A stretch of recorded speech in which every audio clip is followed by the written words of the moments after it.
Hey guys! I am going to be doing the hand for Anatomy 101, so the hand demo. I got two guys for you guys to look up, and one is Andrew Loomis and the other one is Milt Kahl. Milt Kahl was an original Disney animator. He was part of the 9 Old Men.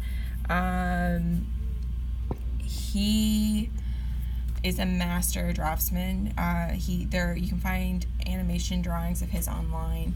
If you look up anything that he did for, what was it? He did, I think, 101 Dalmatians, and he did especially his stuff in The Sword and the Stone. Sorry. He worked on Merlin. So if you look at any of his hand drawings, they are phenomenal, and they will really help you out for breaking down the form in a cartoony way. Andrew Loomis has 5 books out, one of which is called Head and Hands. Any books by Andrew Loomis are phenomenal. I definitely suggest them. They are an absolute treasure, and they are a gold mine of information, and you should have, like, any one of his books is a really good addition to a personal library.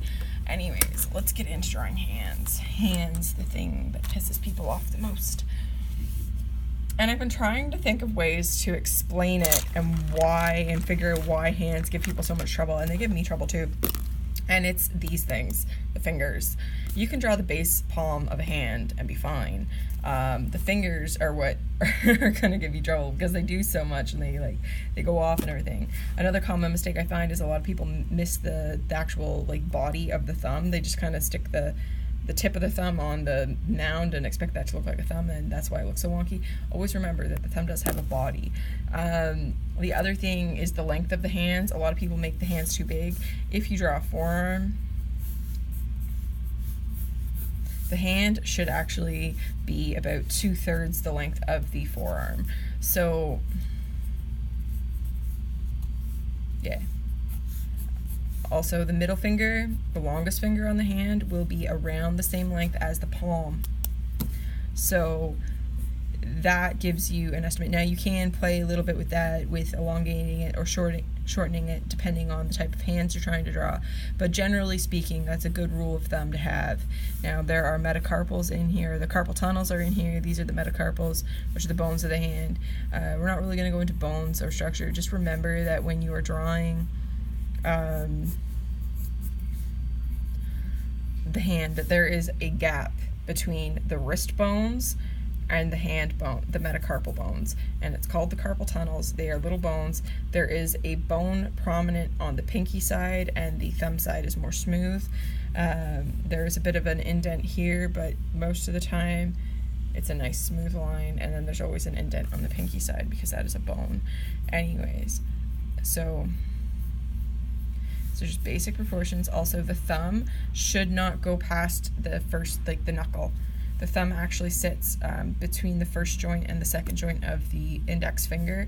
It should not go past the knuckle, otherwise that person has an incredibly long thumb. These are just basic proportional tips, okay? So if you remember that this is 2/3 the arm bone, and then the 1/2 mark on the fingers is actually, the knuckle ridge is actually the 1/2 point on the hand, and then the thumb just sits over to the side. The thumb should start from the bottom and go up about halfway into the palm. As you can see, that's kind of where the skin starts to flap out.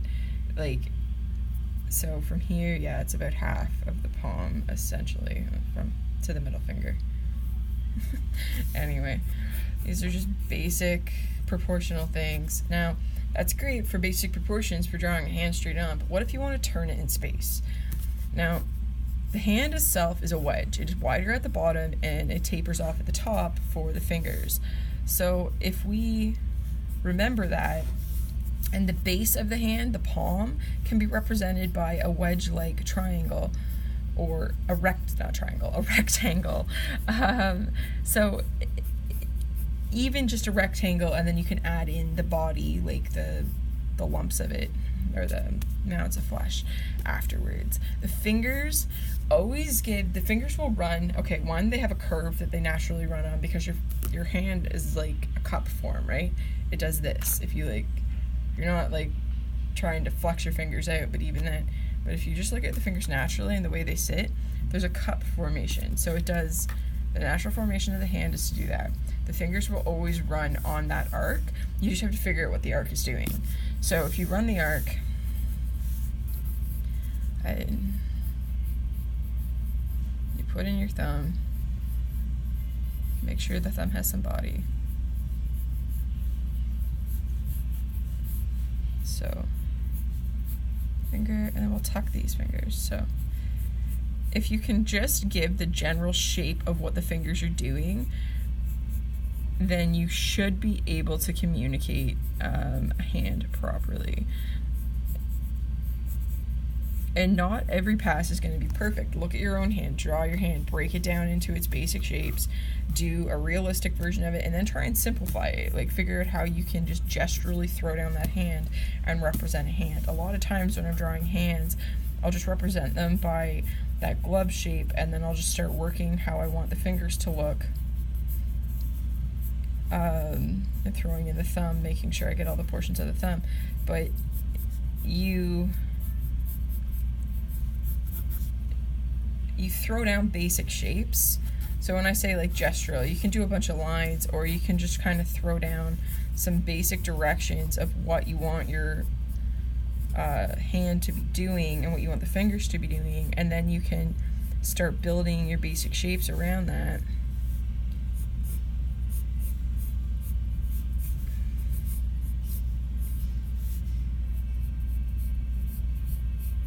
Now the pinky does tend to kind of go off and do its own thing a lot.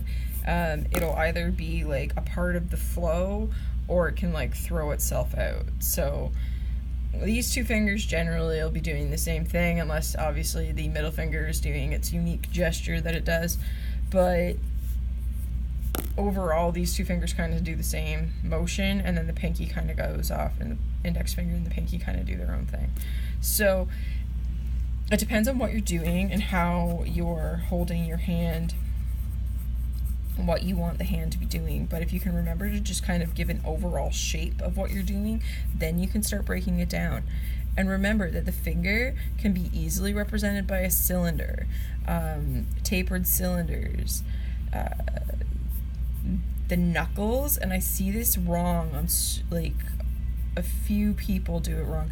The knuckle actually runs the center of the finger. So when you're drawing the knuckle, the finger outline, or like the line that you draw to represent like the individual finger, won't match up with that knuckle. That's wrong. It'll be off to the side of it. The knuckle is centered.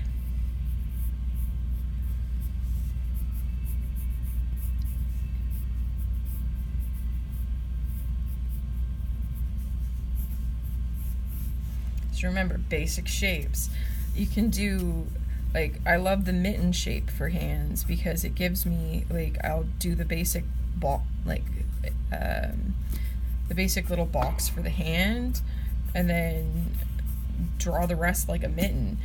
And as long as I'm getting that curve in, it should communicate itself clearly enough.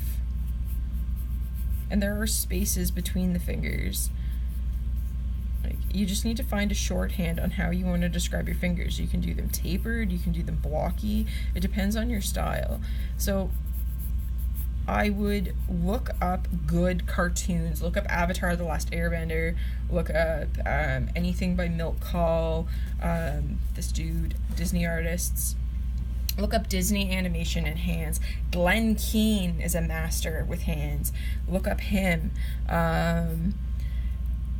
Look up these good, like, professional artists and see what they're doing with hands. Look up the movie Tarzan. Hands are really big in Tarzan.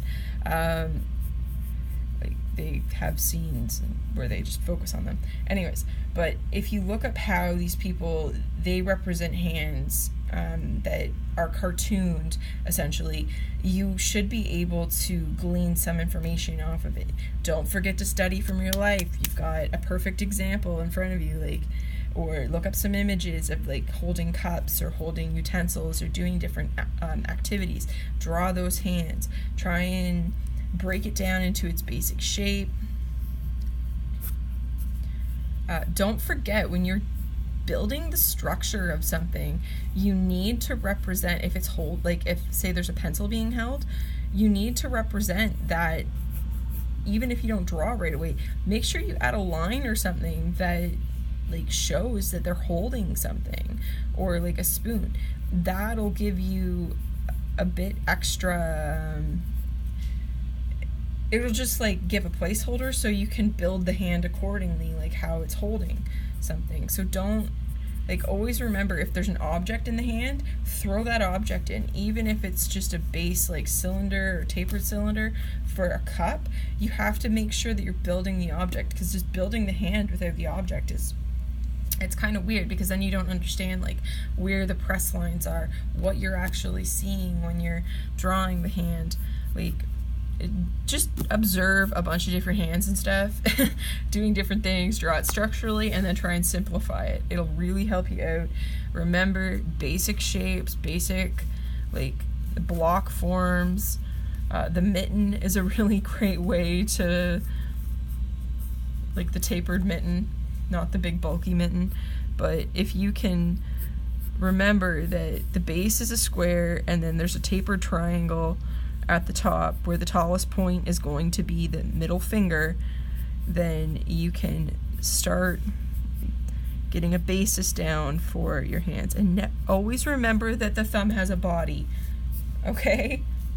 So hopefully that gives you guys some springboard to jump off of, and then we can, if you have questions, just ask and I will try and clarify them, or I'll do another kind of support video.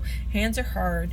Hands are not, they are not easy, and it's because of the fingers, because it changes the mass shape of what everything's doing. But if you can look at your hand and go, okay, I know the palm is in there, and the thumb is making these block shapes, and then I got the fingers doing a couple things here, and you break it down into basic shapes like this, and then you start breaking it down even more, like, okay, so that's what that finger's doing, and this finger, well, it's a bit lower, and this is what I'm seeing, and break it into those basic shapes. Okay, that's that knuckle, and then I'm seeing a bit of this, and then the pinky's tucked under here because it follows that slope.